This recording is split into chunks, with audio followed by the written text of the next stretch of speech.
भुयारी गटार असन, नळ पाणी पुरवठा योजना असन, ही मार्गी लावलेली. आज दुसऱ्या मजल्यावर जायकवाडीचं पाणी पोहोचतंय. हे मोनिकाताई राजळे यांनी केलेल्या कामाची पावती आहे.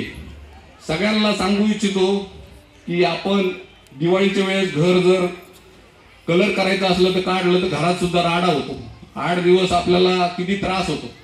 तसं ह्या 2 योजना पूर्ण करताना शहरात काही रस्ते उकडले असतील, काही त्रास झाला. तेवढ्यात महाराष्ट्रात कधी नाही एवढा पाऊस झाला. सगळे रस्ते उकडले. तुम्हाला सगळ्या भगिनींना, आमचे वडीलधाऱ्यांना निश्चित त्रास झाला, आम्हाला हे माहिती आहे.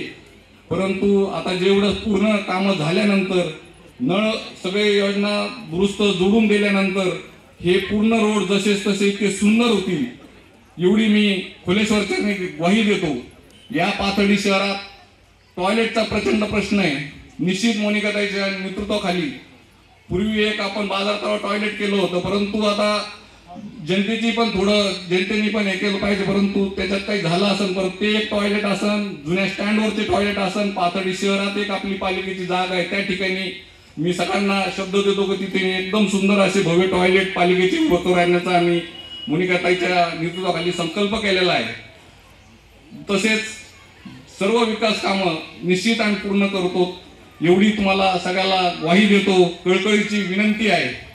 आता पुढच्या समोर फक्त एकच आमची सगळ्यांना विनंती आहे की 21-0 तर करा, पण सगळ्या 21 उमेदवाराच्या कमळाच्या पुढे बटन दाबा ही विनंती करतो. आम्ही एकटं काही मत मागत नाही, एकटं मत मागणार पण नाही.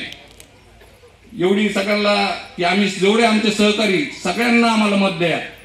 प्रत्येक वार्डात सगळ्याला विनंती करतो की प्रत्येकाने 3 कमळावर बटन दाबावं ही सगळ्यांनी विनंती करतो. प्रत्येक प्रभागात 3 कमळ यांनी सगळ्यांनी बटन दाबावं.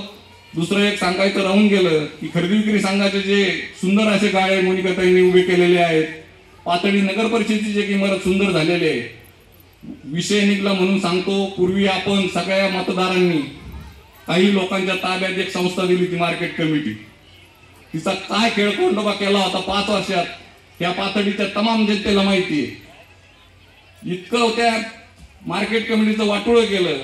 हे सगळं आमच्या शेतकरी बंधू जनतेच्या लक्षात आल्यानंतर, मोनिकाताईच्या नेतृत्वाखाली परत सत्ता देण्यात आल्यानंतर आज आमचे त्या मार्केट कमिटीत ठेवी जवळजवळ 3 ते 4 कोटीच्या ठेवी असून इतकं सुंदर असं काम त्या ठिकाणी केलंय. शेतकऱ्यांना कोणतीच अडवणूक होणार नाही. कांदा मार्केट असून सर्व त्या मार्केट आपण तिथं मार्केट कमिटी नफ्यात आणलेली आहे.